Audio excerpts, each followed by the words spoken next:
புல் Moon sale காலை 9 மணியிலிருந்து இரவு 12 மணி வரை. ஜூன் 29 ஒரு நாள் மட்டும். அருணாச்சல பிரதேசத்தின் கேஇ பன்யோர் மாவட்டத்தில் தொடரும் மழையால் நீடிக்கும் வெள்ளப்பெருக்கு.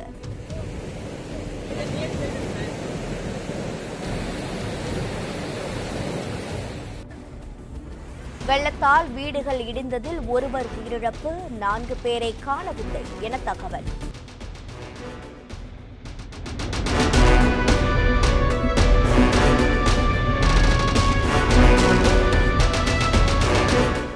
புல் மூன் சேல் காலை 9 மணியிலிருந்து இரவு 12 மணி வரை. ஜூன் 29 ஒரு நாள் மட்டும். பிளே ஸ்டோர் மற்றும் ஆப் ஸ்டோரில் இருந்து பாலிமர் செயலியை QR கோடு மூலம் பதிவிறக்கம் செய்யுங்கள். செய்திகளை உடனுக்குடன் பெறுங்கள்.